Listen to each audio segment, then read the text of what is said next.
we're live again with Portage County Free World. This is episode number 2, but I want to call it episode 1.5 because we sort of glitched out on the first one. We talked for about, I think, something like 45 minutes, didn't we, William? But we didn't know the camera wasn't rolling for the last 30 minutes of it, so it was only 16 minutes. So there's some information I wasn't able to give out, and I want to do that this time.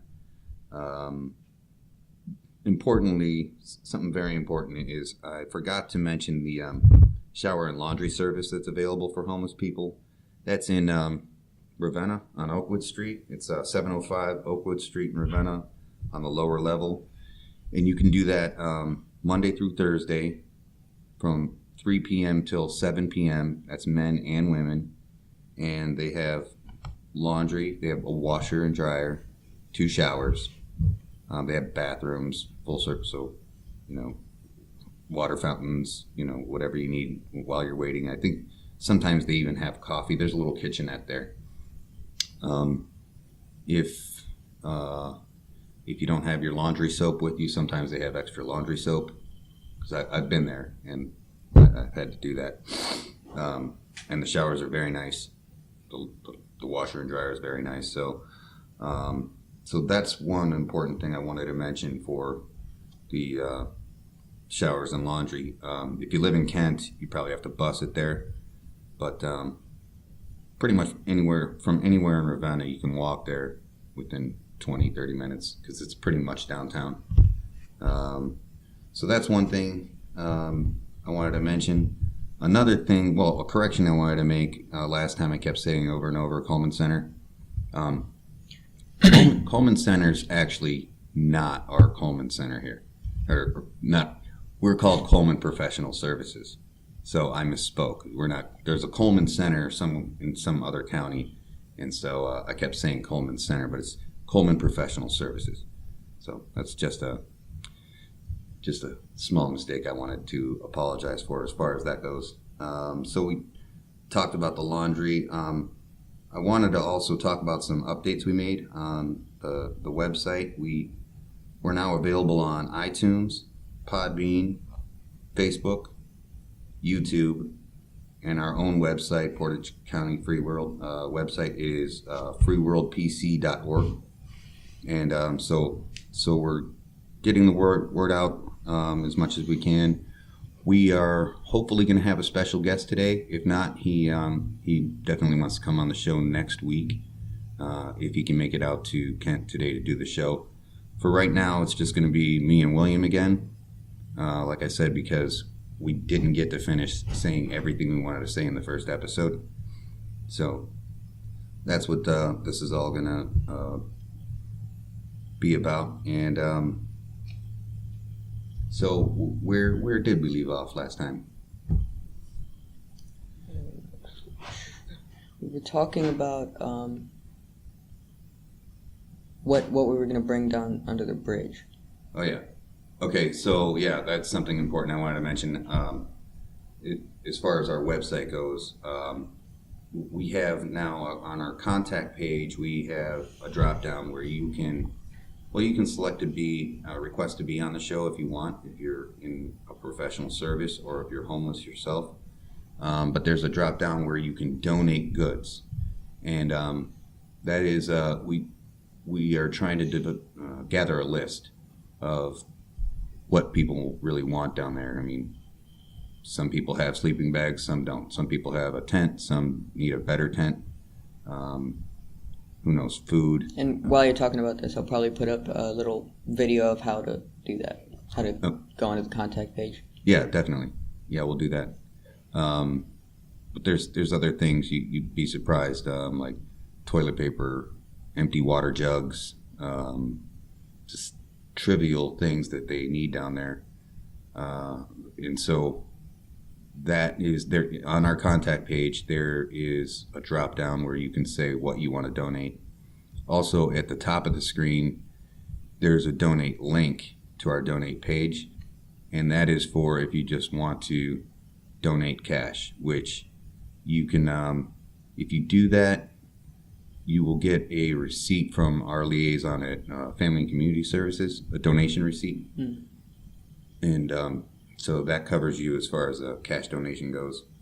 And they will allocate those funds to the things that they normally do, personal hygiene, backpacks, things like that. So they can always use the help with that. I also wanted to talk about, I'm wearing my Black Iron Grill shirt today. Not to plug the Black Iron Grill, although it's a great, awesome restaurant and you should go there. But it's more to plug the integrity of the Black Iron Grill. The owners there donate to Freedom House regularly. They've donated to Kent Social Services. They've talked with me a little bit about what some of the people under the bridge and other places might need. And that's part of why we want to gather a list from them. We don't want to just buy random things that they already have or anything like that. So, but there are other places, not just the Black Iron Grill, but Chipotle donates to Freedom House. I know I was there every week. Panera Bread Company donates every day. Jimmy John's donates a lot. Acme, regular folks all over town donate to Kent Social Services. They donate to the church box across the street. Did we talk about that in episode 1, the church box? No. Okay, there's a church box over at, is that United Methodist Church? Yeah. Right across the street from Kent Free Library. Right across the street from Kent Free Library on Main Street in Kent. And I think the intersection there is Manaway Street. But if you're familiar with Kent, there is a church box out in the front where it's always unlocked. There's glass windows on the front of it. And you can see the food that's inside or supplies. Sometimes there's toilet paper, toothbrushes, you name it. Food, mostly food. I have a couple pictures of that I'll put up right here. Okay, yeah. Yeah, I do remember we took some pictures of those. And so we talked about that. I can't remember. We were starting to get into some stories about what a homeless person does on an average day. Yeah. Right? So I can tell you from my experience, and some of my guests are probably going to have a little different story than I did, because no two people are the same.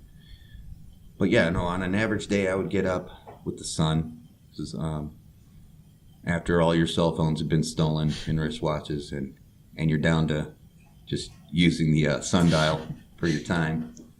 That's what I would do, and I usually knew what time it was when the sun came up, because it doesn't change during the year that much. So a few minutes, depending on the season. And I would get up and just sit out outside the tent, get myself cleaned up and ready, usually baby wipes and stuff like that. 11:30, I would usually, as long as it's a weekday, I would head over to Kent Social Services for lunch. They serve at 11:30, so you probably want to be there at like 11. But I actually would show up there around 9 when they open the doors. And the reason is they have this, it's called a magic shelf. And the magic shelf is all the food that they just don't have room for. And they call it the magic shelf because they want it to disappear. Basically, that's the reason. They want you to take it. So I would show up there for the magic shelf to see what, good things they would have, and had to be non-perishable for me, unless it was something I was going to eat that day. And they have coffee, always have coffee, good coffee. And, they've got a bathroom and a smoking area outside. If you smoke cigarettes, which is a terrible thing. I do it, but it's a terrible thing. So yeah, that's what I would do. So I would be at Kent Social Services usually through lunch, and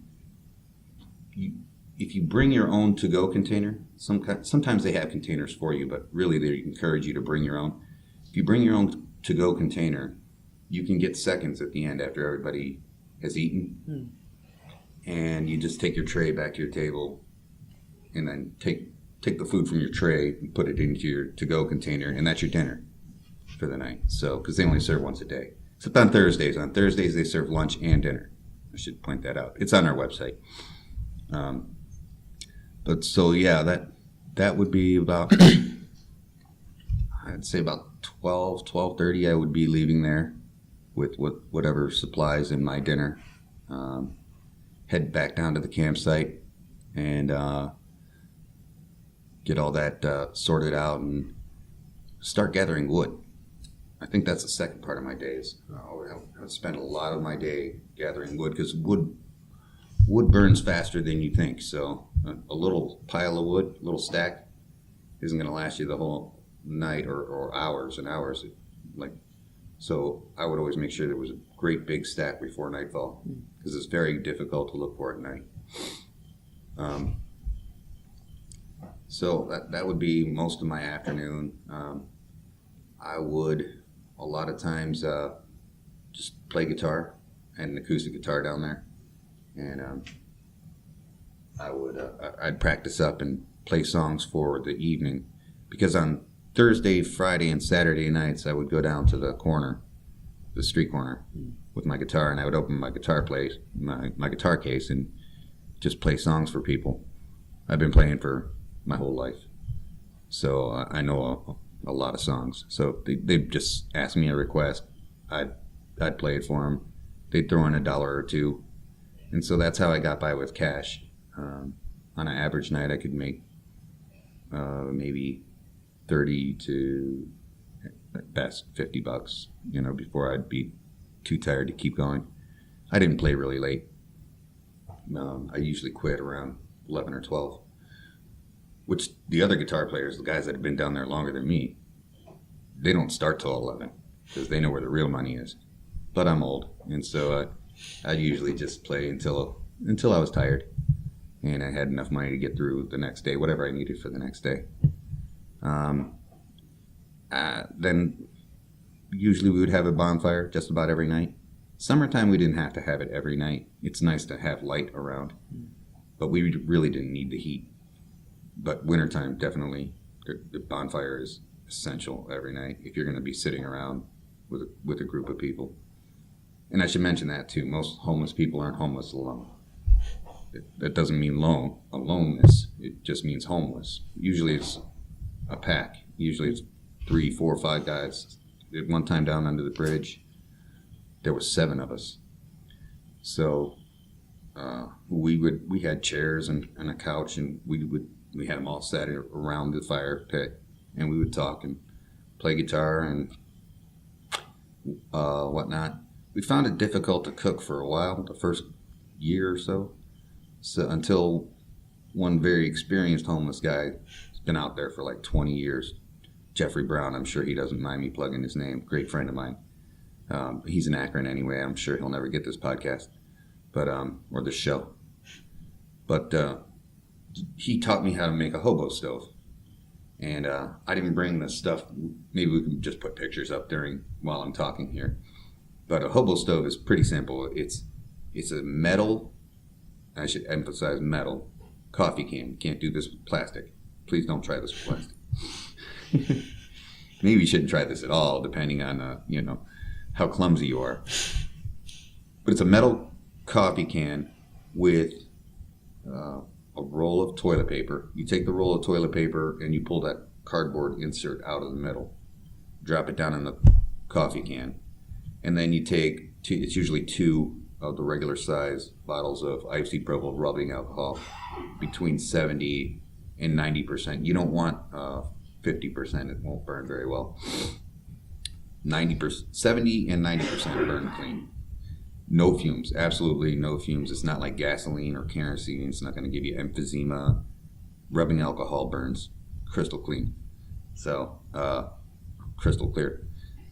So you pour the 2 bottles in there, you fill it up to the top, hit it with a lighter, and it makes a flame kind of like a sterno, about that tall. And it's a constant flame, and 2 of those bottles will last you about 2 hours. So it's about an hour a bottle. And you could take a little griddle from a home, stove, like from the old gas stoves. Well, not old gas stoves. Some of us still have gas stoves, very popular. But take one of those the part that the pan sits on and set it up on top of the coffee can, and you can put a frying pan on there and cook on it. And you can, I don't recommend it, but you can keep it in your tent. I would put it up on a cinder block and make sure you don't spill anything. Because I caught myself on fire one time doing that. I caught my whole, not tent, it was kind of like a makeshift house out there in Talmadge. It was made out of pallets and very flammable stuff. And it was engulfed in flames, and I lost everything. I almost lost my life. If my friend Jeffrey hadn't saved my life, yeah, I wouldn't be here to have this conversation with you right now. So hobo stoves are very clean. They won't affect your lungs, and they're warm. But if you spill alcohol on the outside of the can, or the can is too close to one of your walls or something like that, it could be pretty dangerous. So I'm not recommending you do it. I'm just telling you how it works, and it does work. It's very useful. So that was pretty much an entire day for me. And then I would put a metal lid on the hobo stove once my tent was warm enough, and then hit the sleeping bag. I had a military sleeping bag that was rated for 20 degrees below zero, and I was in a tent, so there was never a day year round that was too cold for me. It could be 10 degrees below zero, and I'd be in my sleeping bag with a t-shirt and boxers on.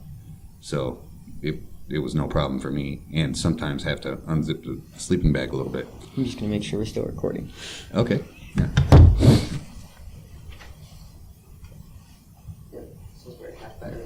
And you can edit that, right? What you just did. Yeah. Or we can keep it. I don't care.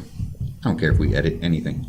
How many minutes are you at on Audacity? We're at 18 minutes. 18 minutes, and it's not glitching either?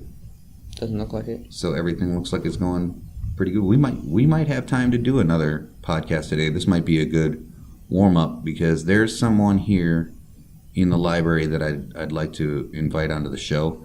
He doesn't want to be on camera, but he doesn't mind talking. He doesn't mind answering questions. He doesn't mind telling us what he needs down there. He just doesn't want to be on the camera, which I completely understand. So if you want to pause it here, I'll talk.